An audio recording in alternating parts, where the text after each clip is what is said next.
бәле жаладан аулақ қылып, жақсылық бере көр. Кітап оқырмандары көбейе берсін.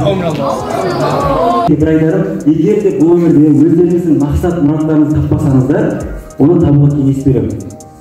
Оның жолдары бар. Егер де керек болған сіздерге бөлісуге дайынмын. Миссия не үшін керек? Когда өмірде андай бәрін қалмаған кезде, бәрі осы жерде бітті деген ой келген кезде, осы миссия адамды алып шығады. Оны сондай бір қиындықтан алып шығады. Мысалға не деген адамдар бар, қанша қарызға кіреді, бүкіл туысынан айырылып, бірақ өмірде ол өзін сақтап қалады. Неге өйткені ол бір мақсаты болғанда, ол мақсаты ішіне оның отын сөндірмейтін. Сондай мақсат бәрімізге керек. Осы компанияның мақсаты осы қазақстанда кітап оқуға айналдырамыз. Осы мақсаттың аясында не жасап жатыр? Олар барып көріңіздер, іште керемет атмосферасы, оқырмандардың атмосферасы. Бүгінгі тақырып негізгі кітап клуб. Кітап клуб дегеніміз не? Ол әрбір қалада, әрбір елді мекенде 8 адамнан тұратын топ ашу. 8 адам, бір топ басшы, айналасында 7 адам жинайды, өз құндылықтары бір, мақсаттары бір жинайды. Солай кітап компаниясының берген бір жылға 12 кітабын, бір жылға 12 ай болады, әр айдан бір кітап береді, соны оқимыз бәріміз бірге. Мен мысалға шымкент қаласының алғашқы топтың топшысы болдым. Қасыма 7 адам жинадым, біз топ ашылды. Қазіргі уақытта Шымкентте 10 топ бар, 10-шы құрылымда 9 топ бар. Біз сол саны көбейту мақсатында осылай мектептерге, университеттерге, колледждерге, тіпті ауылдарға да баруға дайынбыз. Ауылға да барамыз да осылай. Әр мектепте оқырман клубын ашамыз. 8 дана. Мақсат не? Айына бір кітап оқу, оны тек қана оқып қоймай, оны талдау, оны түсіну және өмірде қолдана алу. Бола ма кітап оқисыздар, бірақ біткеннен кейін не оқыдыңыз деген сұрақ? Ол болмай ма? Сондай нәрсе болмас үшін, осылай кітап оқимыз бәріміз бірге, 8 адам. И қалдаған кезде 8 адамнан 8 түрлі идея шығады. 8 түрлі ой тұжырымы шығады. 8 түрлі андай түйін шығады да, соны біз бір-бірімізді ала отыра, бір-бірімізді тез дамытамыз. Яғни біздің дамуымыз тезейді бұл жерде. Әлем бойынша 4 клубымыз бар Монғолия елінде. Қазақстанның жастары Монғолия елінде оны топ ашып бірігіп, соны кітап оқып өзін дамытып жатыр. Қазақстанда 150-ден астам топ бар. Әр қалада біздер осы топ құра отырып, әр қалада достар, таныстар табасыздар. Бұл өте үлкен мүмкіндік бұл адамға. Мысалы мен Астана қаласына барсам, мені бір кітап соғады ол жақтан. Сіз мына кітап Шымкент кітап клубында оқымайсыз ба? Солай біз танысып, араласып кетеміз. Әр қалада жаңа мүмкіндік. Кез келген қалаға, мысалға мектеп бітірген соң өзге қалаға түсетін жоспарларыңыз бар ма? Алматы, Астана, Ерну, Казгу, Езду. Сол кезде егер де ойында қазірден осындай орталарыңыз болса, ол жағда тез сіңіп аласыздар. Сізді бәрі танитын болады уже кітап оқитын адамдар. Сол мақсатта біздің мақсат кітап клубын құру.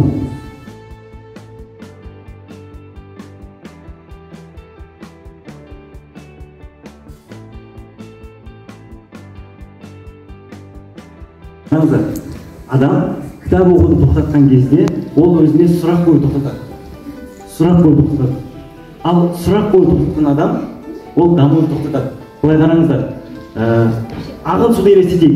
Ағын су, өзендерде көресіздер, ауылдарда су ағып тұратын. Уақыттың басынан су ағып тұрады. Алайда біз кітап оқығанда сол су секілді ағамыз. Өмір бойында өз білім алып жүреміз, тоқтаусыз білім алып жүреміз. Ал енді елестетіңіздер, сіз кітап оқуды тоқтаттыңыз. Су тоқтаса не болады? Уақыт өте келе ол тұрып қалған су болады. Ал тұрып қалған су ол түбінде сасиды. Кітап оқыған адам сол секілді түбінде рухани сасиды ол адам. Ол адам өмірде мән қалмайды, өмірінде депрессия жаман кетпейді ол. Неге бірақ нәрсе ол? Өзіне сұрақ қойып тоқтатты. Біздің шәкәріміз атамыз айтады, қайдан келдім, не десек пайда, өлгеннен соң не болады? Ол кісі істеп жатыр, сұрақ қойып. Біздің бүкіл жазушыларымыз, алаш зиялылар бізге соны үйретті, өзіңе сұрақ қойды үйретті. Бұл өмірде мен кіммін? Не үшін келдім? Мен қалай пайдалы бола аламын? Түсінесіздер ма? Осы сұрақтарды біз кітап оқи тұра өзіңе қоямыз. Немесе кітаптан жауабын аламыз. Біреуге бір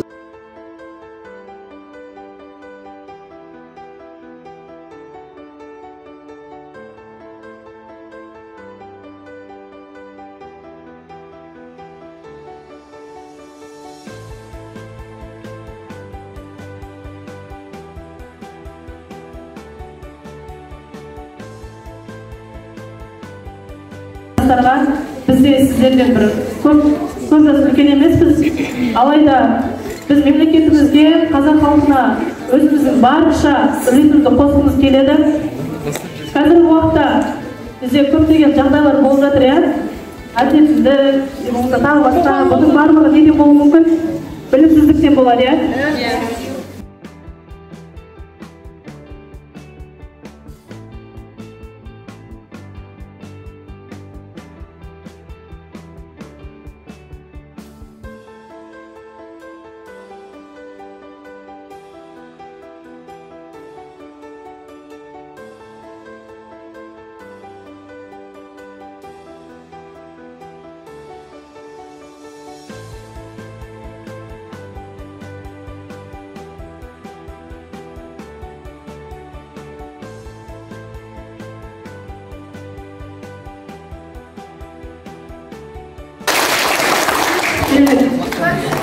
Түрсалға бізде қазір ең қатты қолданылып жатқан ауыл кітап жобасы, бұл жоба бойынша бізде қазір 91 ауылға, Қазақстан бойынша 91 ауылға кітап жеткізілді.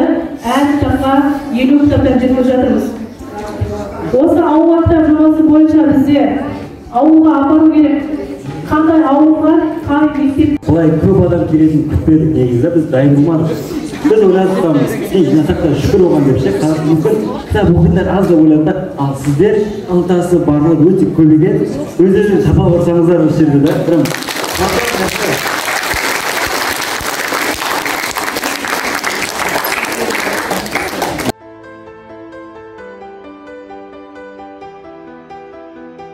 Шымкент қаласы номер 69 мектеп оқушылары кітап клуб Шымкентке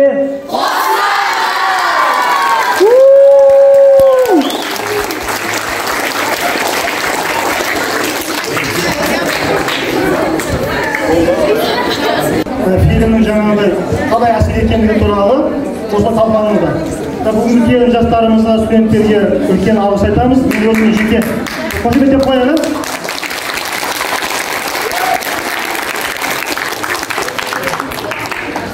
Кезінде Абай Құнанбаев былай деген екен. Абай атамыз танымызда? Баланың жақсы болуы дейді. Баланың жақсы болып өсуі ақыл, ғылым, жақсы ата, жақсы ана, жақсы құрбы, жақсы ұстаздан болады деген екен. Сойылған адамның қасындағы жаңа айтқандай, құрбыларымыз да кітап оқитын болу керек. Достарымыз да барлығымыз бір сала болған екен, бір бағытта білім мен ғылыммен айналысуымыз керек. Одан кейін тағы да айтады, Бонапарт Наполеон деген кісі болған, танисыңдар ма? Бонапарт Наполеон Францияның императоры болған. Сол кісінің айтқан сөзі: мен әшейін адамнан дейді, әшейін қарапайым адамнан оқымысты, рухани білімді адамды 3 есе мықты деп бағалаймын. Неге? Себебі жаңа жоғарыда жастарымыз айтқандай, оқымысты адам білімді болады. Оқымысты адам өзінің төл тарихын біледі. Оқымысты адам өзінің ана тілін біледі. Оқымысты адам өзіміздің қазақ тілінде айтқан кезде жеті атасын біледі. Жеті атасын білген адам жеті атасының тарихын біледі. Кім бақытты деген кезде тағы да сол айтады. Бақытты адам сол, ол білімді адам. Білімді адам бірінші көп нәрсені біледі. Қиындықтың өтетінін де біледі, қиындықтың соңынан жақсылық болатынын да біледі. Сол қиындықтан мойымайды, ол өзінің өмірін жаңа айтқандай, өзінде жаңағыдай жаны отынан жүректегі жалынын сөндіріп қоймайды. Ол ешқашан не қылмайды? Мойымайды деген сөз. Абай атамның бір талай сөз бұдан бұрын көп айтқанмын деген өлеңмен мен өзім сөзімді ойлаймын. Талай сөз бұдан бұрын көп айтқанмын, түбін ойлап, ойын жеп айтқанмын. Ақылдылар арланып ұялған соң, ойланып түзелмей деп айтқанмын. Қазақты өзге жоқтан сөзі ұзын, бірінің бірі шапшаң ұқпайды сөзін. Көздің жасы жүректің қанымен ертуге болмайды ешкім ұзын. Жұртым-ай, шалқақтамай сөзге түсін, ойланшы сөздің қойып сыртың ішін, сыртың қойып сөздің ішін. Ыржаңдамай тыңдасам нең кетеді, шығарған сөз емес қой әңгіме үшін. Адасып, алаңдама жол таба алмай, берірек түзу жолға шыт қамалмай, не ғылым жоқ, немесе еңбек те жоқ, ең болмасаң кеттің ғой, мал бағалмай деген. Сондықтан да құрметті оқушылар, ұстаздар, ағайлар, апайлар, мына жастар, мынау оқысаңыз болар, шаманы шара жағар дегендей, Ыбырай атамыз айтқандай, бұл туралы көп айтуға болады. Мен өзім сол осы жерден доғарайында барлықтарыңызға кітап оқуда сәттілік тілейміз, оқыған озат деген сөз бар. Барлықтарыңызға сәттілік, мынау жастарымызға да сәттілік тілейміз. Мына біздің бүкіл қазақ елі рухани мықты болайық. Біз небәрі 20 миллион халықпыз. Дүниежүзі бойынша біздің жеріміз 9-ші орында тұрмыз. Сол осы жерімізді елу жасайтын еге болатын біз саналы, сапалы ұрпақ болайық. Рахмет. Біздің мектебіміздің кітапхана апайымызды. Саламатсыздар ма? Сіздерге мынау жас студенттер келіп, өздері де кітап ал компаниясынан келіп отыр, соны уәкілдері келіп отыр. Сіздерге рахмет. Мынау сияқты біздің оқушыларымыз сияқты жастардың бәрін кітап оқуға үгіттеп жатсыздар, насихат жасап жатсыздар. Бізде кітап оқитын оқушылар көп, өте көп. Осылардың ішінде барлығы атсалысып, не айтады екен, апай деп кешеліге келіп жатқандар бар. Қазір бар кітап мен алам, мен оқимын деп отырсыңдар барлықтар, иә? Қазір топ-топқа бөлеміз, сөйтіп кітапты сендерге таратады. Кітапты келіп алу мақсат емес, сол алған кітаптарыңды оқып, бірінші өзіңе түсінігін айтасыңдар. Дұрыс па? Кітапты тек алу емес, оны оқып, бәрін түсінігін айтамыз. Сендерді кітап оқуға шақырамыз. Сіздерге көп рахмет. Жұмыстарыңыз өрлей берсін. Сіздер сияқты жастар көбейе берсін. Сіздердің арқаларынан біздің мына оқушыларымыз да кітап оқып, кітап алып, сіздердің жолдарыңызды қуалай берсін. Біз де соған атсалысып, біз де кірісеміз. Сіздерге рахмет көп.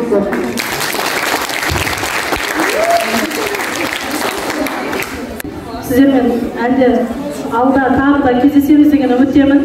Кездесеміз ба? Ол онда кітапханашы апайларыңызға, сынып жетекшілеріңізге ескертіңіздер. Сонымен біз бүгінге қоштаса тұрайық. Әлі жолығамыз. Кітап оқуда талай бірге белестеп бағындырамыз деген үміттемін. Сіздерге көп рахмет. Қош сау болыңыздар.